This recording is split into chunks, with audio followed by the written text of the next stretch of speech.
a 10% cut, whatever it would be, rather than lay people off, which is what I think is preferable. And I wouldn't want to be doing that without having taken the cut myself. And what about the rainy day funds? The rainy day fund. You can tell what I think about that by what I did in the city that I worked with for 16 years before I was back in Los Angeles, which is the city of West Hollywood. The city of West Hollywood has gotten to the point where they have 1 year in reserve. Los Angeles would like to have 5% in a rainy day fund. Right now we're shooting for 3%. But West Hollywood always set aside a certain percentage every year to add to the budget. So when a serious economic downturn happened, every other city is struggling. West Hollywood is in the middle of a capital improvement program. They're rebuilding their library, they're doing other things because they built this up over 25 years. I would like to see the city of Los Angeles do the same thing. Every year set aside 2 or 3% into a reserve fund. But the time to start that is not now. This is the rainy day. So we are, even now though, we are trying to build up to 3% in reserve at the end of this year.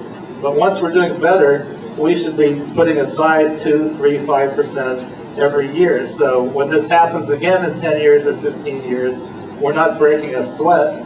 We don't have to worry about where to borrow money, how to do this, how to do that, because we won't be in this situation. For whatever reason, the city of Los Angeles hasn't had that foresight before, but I'll be pushing for that in the future. And in a few years, Paul Krikorian and I will be the only senior council members, and so hopefully our approach on some of these things will hold the day, and we'll start setting aside more of a reserve. Okay, now we're in the lightning round where we only have one question per. So this is, please give us an update on the Buckley School development. Buckley School development. We've been working with them. We don't have a huge amount of leverage because the project was already passed, and whatever I get out of them, it's basically out of a desire to work with my office and be reasonable. Probably the main thing that I've gotten out of them, I figure this is going to be very disruptive in construction on weekends. In the first, what is now the first phase, they're not going to do construction on Saturdays. In the second phase, they said they couldn't agree to that, but they can agree to at least a chunk of those Saturdays to give people a little bit of peace. So there'll be something more like 30 or 40% of Saturdays in phase 2 they will not do construction. I mean, still not ideal for the people who live in the area, but I was putting myself in their shoes, having lived next to a lot of construction at times, and having at least a little bit of a break on weekends, I think is a positive.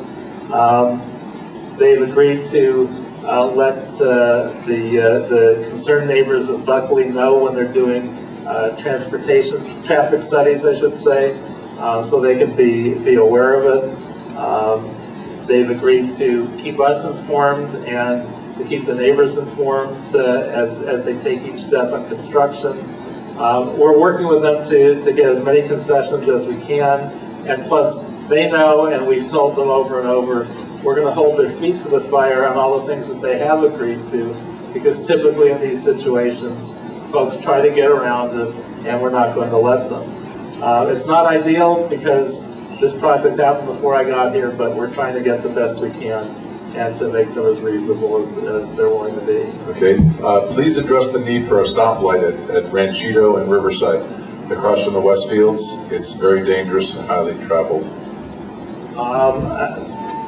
That's the first time I've heard that request directly. My staff may be aware of it. All I can say is we'll look into it and do what we can to make it happen if it's necessary. All right. Which it probably is. All the questions. All the questions. That is a CD2. Okay. All the questions will be. But we can still try and help nudge that along. So. How did the council vote on the House? On the changing prevailing rents and for nonprofit facilities such as playhouses and theaters? Playhouses and theaters, we haven't voted on that yet. I've been talking to some of them. There are playhouses. There's an example on the west side. There's a theater called the Odyssey Theater. They pay $1 a year. but they're in a building that's in terrible repair. So they spend about $90,000 a year keeping the building from collapsing.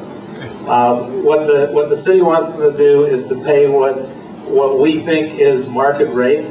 That would be $20,000 a month. That would cause them to go out of business in a week. So I think it's ridiculous. We haven't budgeted to take money from these theaters. I think we may have to charge them something. And so there's, I think, 116 of them.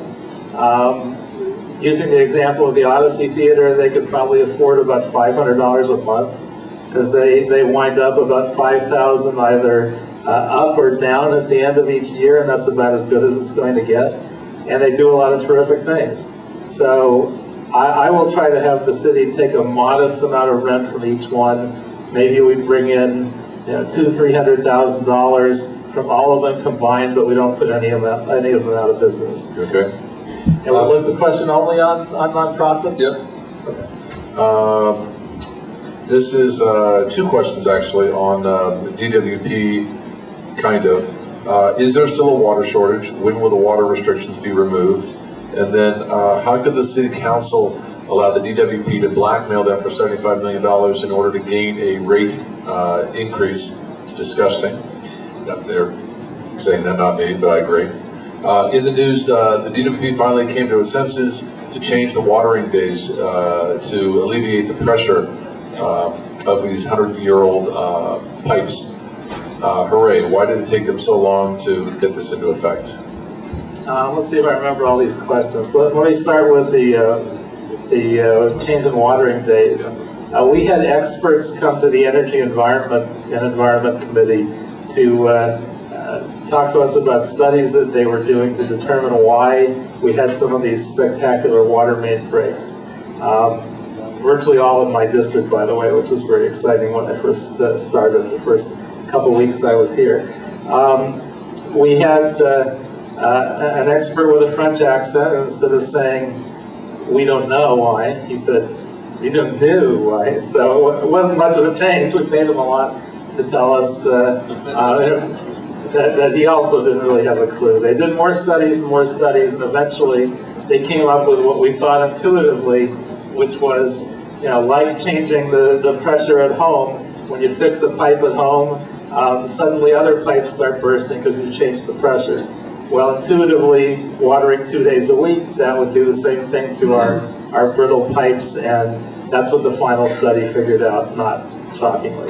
So they suggested that we make it half as problematic by watering 4 days a week instead of 2 days a week. So 2 days on the odd side, 2 days on the even side in each neighborhood. I still don't think you solve some of the other problems.